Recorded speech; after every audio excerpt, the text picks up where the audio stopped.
shit, are we on?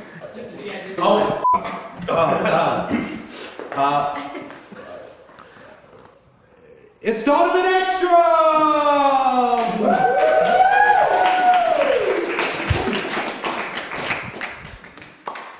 Thank you. Ladies and gentlemen, welcome to Late Night Edmonton, a show that I can no longer make fun of that is still around because it's actually still around.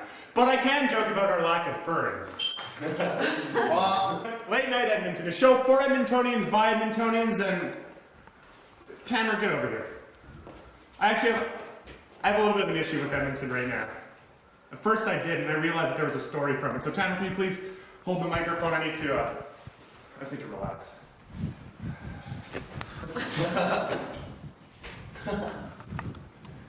Tamara. Okay. Edmonton, I have something I have to say. I thought that for a long time Edmonton was one of the greatest cities to live in. And while the vast majority of its citizens are fantastic, there's still a couple that prove to be a little bit tools. Tamara, are you aware of the vehicle sensation called spoilers? I think so. So I was driving towards the Calgary Trail Superstore, and I got cut off in traffic by a guy in a Sunfire with a spoiler on it. And the spoiler in big, bold letters said, "Spoiler warning."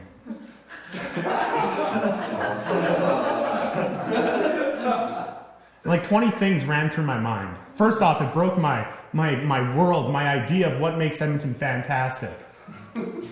Because I'm from up north. I'm from Grand Prairie. Those people drive big trucks. Like, they're very easy to see, but these spoilers, they're so well hidden. When they get in front of you, I was angry. I was upset. And like 45 mean jokes ran through my head. Spoiler warning, I can't drive. Spoiler warning, I'm a tool. Spoiler warning, I'm a piece of shit. Censor that. And I sat there following this guy, and he turns into the Superstore parking lot. And I'm like, maybe it's just some ironic dude. He's going to come out, he's going to have a mustache like me, and wearing clothing from the 1920s. And I think, oh, he's being ironic. That's actually kind of funny. But you know what he was? He was wearing a tap-out shirt. He was wearing a tap-out shirt. I'm actually not even joking. He was wearing a tap-out shirt with the sunglasses on the back end behind. Driving a Sunfire that said in big bold letters, "Spoiler warning" on the spoilers. And at first I was uncontrollably angry. And then something clicked. And I realized that this is actually something that I think I admire about Edmonton now. I was so mad, but it all made sense. Because this guy is showing to the world that he's a piece of trash. And ladies and gentlemen, I think you would all agree that if this guy's OkCupid profile had his wonderful, wonderful, beautiful vehicle that said "spoiler warning" on the spoilers, it's spoiler warning, I'm a tool that you don't want to date. And ladies and gentlemen, welcome to Late Night Edmonton. I just wanted to get that off my chest. We have a great show today.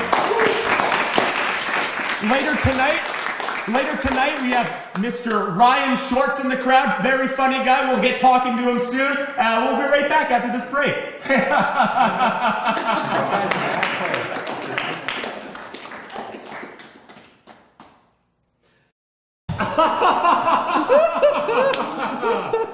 Oh, didn't see you there. Ladies and gentlemen, our next guest has been doing comedy for as long as I've known him. Ladies and gentlemen, welcome to the stage, the funny, the enigmatic, the perfect man, Ryan Short, everybody. Give a nice round of applause. Welcome to the show. Thank you. Oh, man, welcome. How you liking the show so far? How are you feeling? How did everything on the show? Donovan, I'm excited. I noticed you guys don't have a fern. Yeah. So I brought you a gift. What? Can you guess what it is? Not a fern. Is it? No? Is it not? Is it anything that's not a fern? No, it's not a fern because I can't afford a fern. Oh God!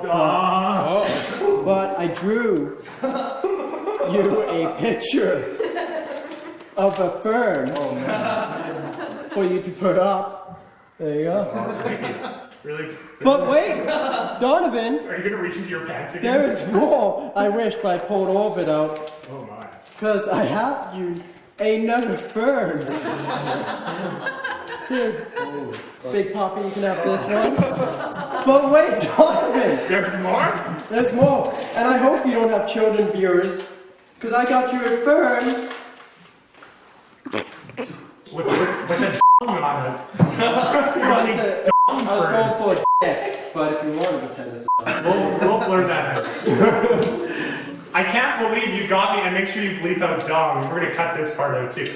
I can't believe you got me this wonderful fern drawn with a smiley face. Hold on. Are these drawn with crayon for real? This is crayon. Yeah, it's got the. Yeah, I don't want to touch it. Well, so. I actually I really only drew one. But which one's your favorite, Donovan? The first one. I actually really appreciate that. That's the one I drew. very funny. It's got a good one. Ladies and gentlemen, let's ask the crowd. So these are the three. Oh God, these are the three. It was inside the underwear, so it's okay. Oh, it was on the inside. That's nice. Don't stop. Number one. How many? Can I get some applause? How many people like number one? Number two. I like crayon. Yeah! Number three. Looks like we'll have a number two. We'll be there, and number one will be somewhere on the side. Thank you for the wonderful gifts. You're the first guest to actually give a gift. How do you feel about that? Feels good. I wish I brought you more to give. There's always one gift. Are you? I was kind of hoping that you'd have more, just in different parts of your pants. Ooh. Just reaching around and being like, I found another one. Okay. I put it back in my pants.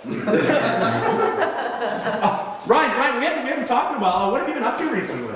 Well, I've been I've started I have a weekly show I run now at the comic strip. It's actually I kind of want to change it up. Like I get tired of hearing the same jokes over and over again. So what it is we get suggestions from the audience, and then the two comics come up and they have to make jokes based on audience suggestion, and they battle it out, and then audience choose who wins, and we do it on until there's one winner.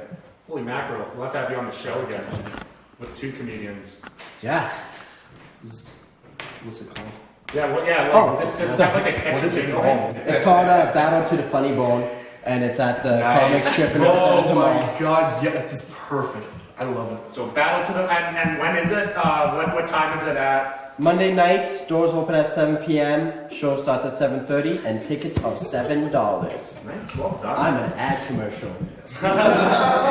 Fantastic. Let's get. Okay, we'll go away from stuff like that because now you've pushed your agenda. Let's talk a little bit more about. It's actually fun.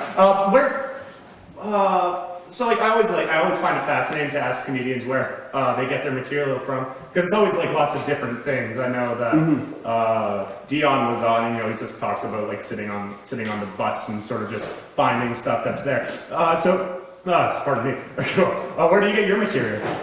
Pretty much everyday life. Like I write it all down, anything I see.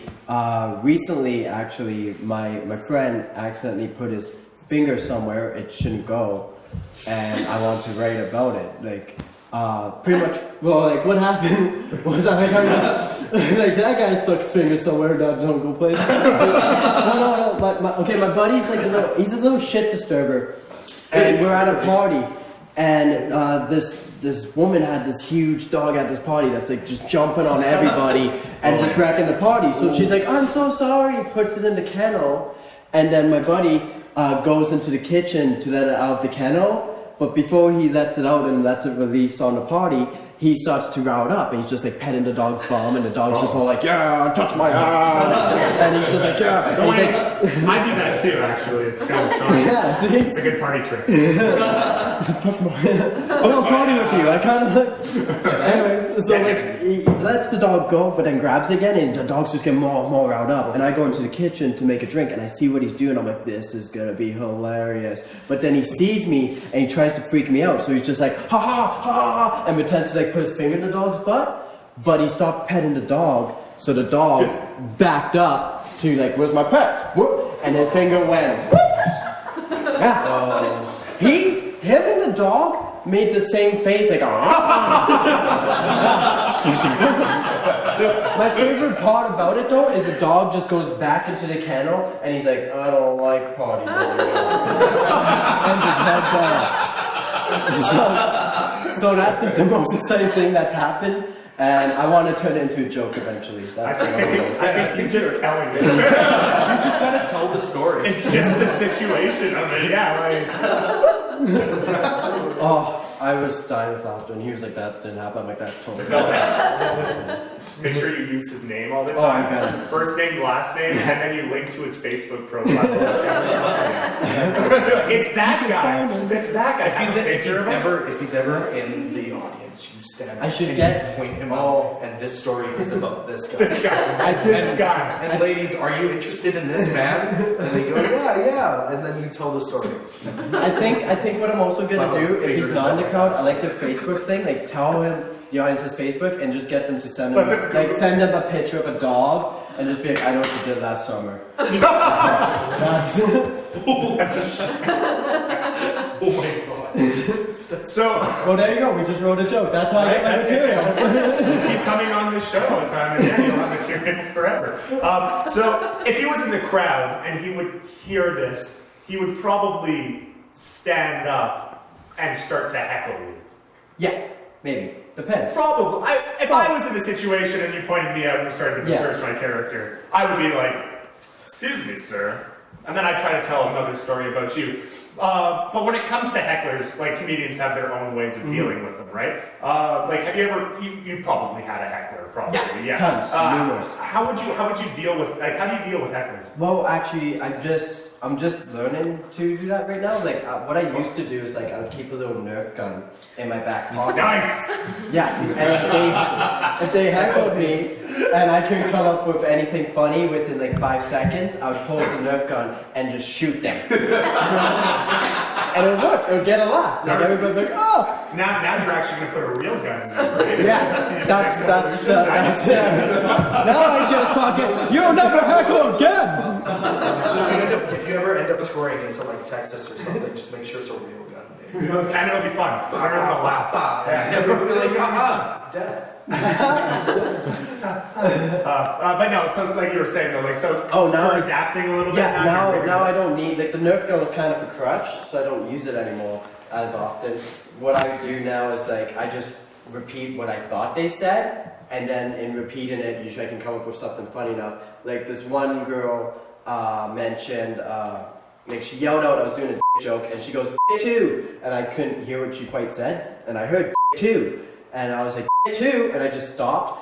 And mind you, I was doing really well before, so I gained favorability with the audience. Oh, yeah. And so I go, two, sounds like you're in a porno, that's like your take two, like, two, next one, let's move on. And it worked, they got a laugh, and I was like, yes. So sometimes, like, it doesn't ever help a show being heckled, but like, if the comedian's good or witty, they can make it, and it looks better, because it's just improv, and if something's improv, the audience is like, yes, this isn't written, I know it. Yeah. That's just like, wow. Unless I attack people. The look on your eyes, like the look on your eyes and being like, oh, what? And like, yeah, like, you can definitely tell. And then everybody also loves it when you shut up a heckler. Oh. Like, I've never been to a show where people were like, yeah, that heckler was right. Like, yeah, you go, bro. Like, no, that never happens. Even if a comedian is bombing, it's just like, just shut the fuck. Yeah, no. He had a strong political view, and I agreed with it. Yeah, Dick 2. Dick 2. You're right. Dick 2. You're right. I want to know about Dick 3 now.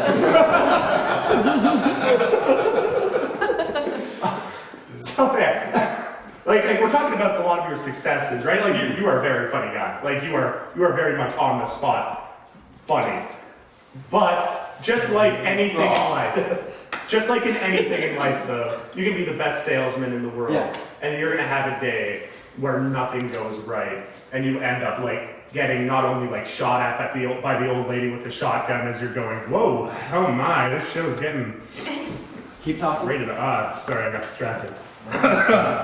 I'd be like, This is a game of chicken I don't want to finish. But I'm gonna. But yeah, as I was saying, like yeah, it's like comedy. You can be the best salesman ever. You can be perfect, but you're gonna have a day where you're gonna get shot at. You're gonna try to drive away.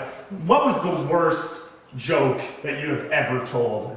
So I brought a girl to a show that like I really liked her a lot. Like I was like, oh my god, she's so pretty. And humor, like women look at. Yeah, I brought her. You're a smart guy. I brought her to a sold out show, which was like 350 people. Oh, she was standing in the back though, because you probably brought her too late. No, she was actually I wish she was in the back. She was near front row. Hang on. So I bring her, and the host sees me coming with this girl, and he decides to mess with me, and he goes, okay.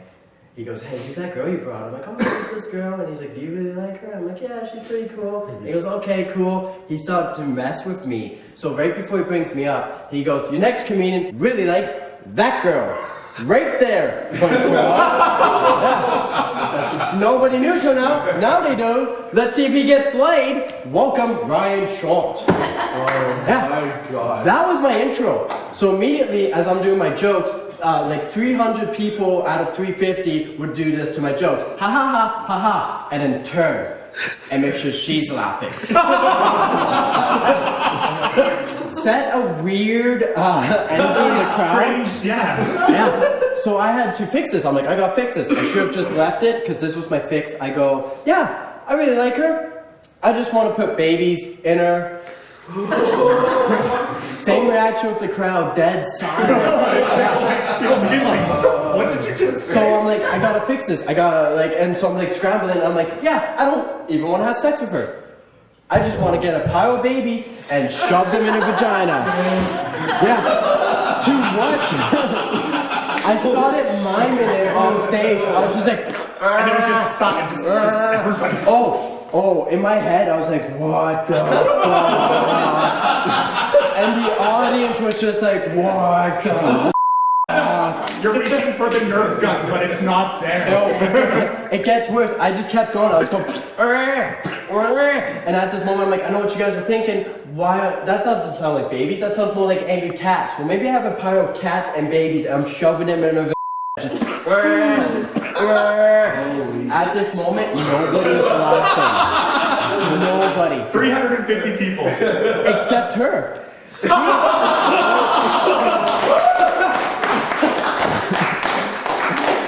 She's laughing, but she's doing this thing where like she laughs really hard, she cry laughs. So the audience So it looks like 100%. The audience was just like, you're making her cry. You're an asshole. And I'm just on stage going, and I'm like, I know what you guys are thinking. Why would just the cats make a noise, not the babies? Well, it's all dead. So there's dead babies. And I'm just. I like how you guys, when I went to the babies, you're like, too far. And I'm like, so did that crowd. I was like, that's too far 5 minutes ago. It's like a good lesson in life. When in doubt, your way out. It's true. You can get out of any situation if the meeting is going bad. You're like,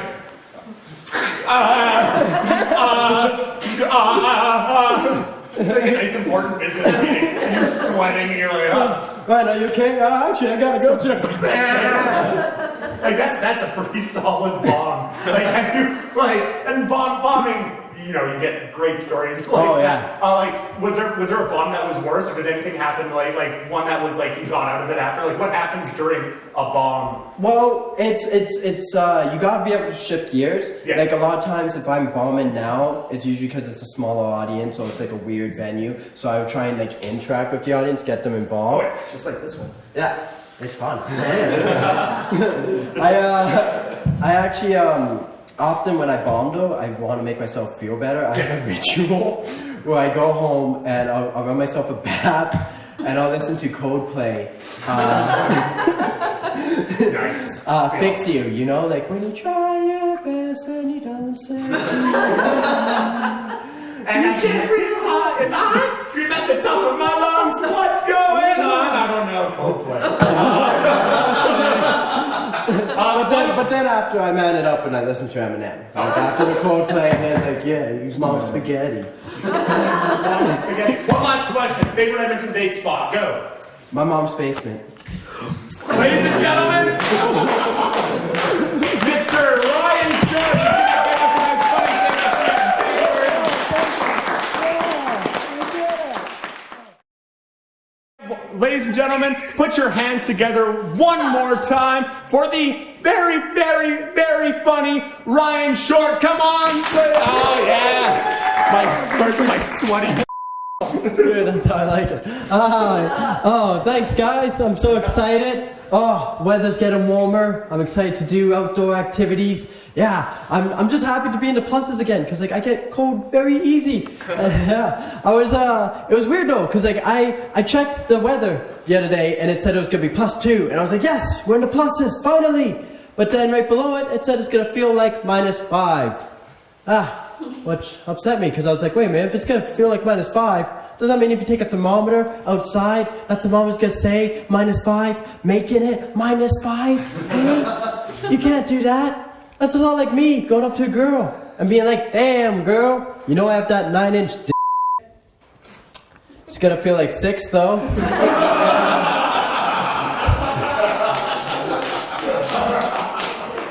Weather permitting. What's that? Feels like 4? Oh yeah, close that window. You guys might have noticed I talk a little funny from the interview, or from how I'm talking now. What I have is I actually have a speech impediment. So what that is, I just can't say certain words with like O's and R's in them. Like for, George, chore, freaking found out I couldn't say burglar alarm the other day. Yeah, I was in the mall and alarm goes off and I'm sitting right next to a security guard and he's not doing nothing. I'm just like, yo, is that a burglar alarm? And he goes, oh no, that's just a, wait, what the f did you just say to me? Right? It's not so bad though. Like a lot of times I find like girls come up to me, they're like, oh my God, I love your accent. Where are you from? And I'm like, it's not an accent, it's a speech impediment. And they're just like, screw this, I don't want weird little children. Yeah. Here's the craziest thing about it is like, I never knew I had a speech impediment because like, I don't hear it. I think I talk normally, which obviously I don't based on how I said normally, right? Here's the thing though, I was in speech therapy in grade 4 and 5, but they never told me it was speech therapy because they didn't want to make me feel weird as a child, right? They should have just told me. No, because what happened was this nice blonde lady would come to my classroom and she had a list. And she goes, okay, I need Brandon. And now Brandon was mentally disabled, so he talked funny. And she'd go, I need Brandon and Ryan. And that was it. That was the whole class, right? And she brought us to another classroom and sat us down and had us read children books. And Brandon went first. Anytime he messed up, she'd correct him. I was like, okay, this is some kind of test, just don't screw it up. And it was going good till I got to the word fall. And she's like, no, it's 4. And I'm like, that's what I said, 4. And she's like, no, it's 4. And I'm like, I'm saying 4. Like, what do you want from me? Right? And then another exercise they had us do was drink pudding through a straw. Yeah, apparently it would like strengthen our tongue. So I'm sitting over there, looking over at Brandon with my children's book and my pudding drink. And I was like, holy shit, I'm retarded. Oh my God. A lot of people get upset at me too. They're like, hey, you can't say and I'm like, I know.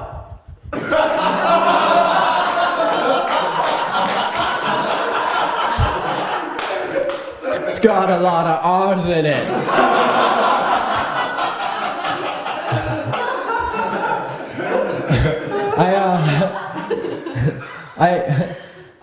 I'm not a violent guy, never have been. I've actually been in a fight recently this summer, or at least like I think it's the closest I'll ever be to being in a fight.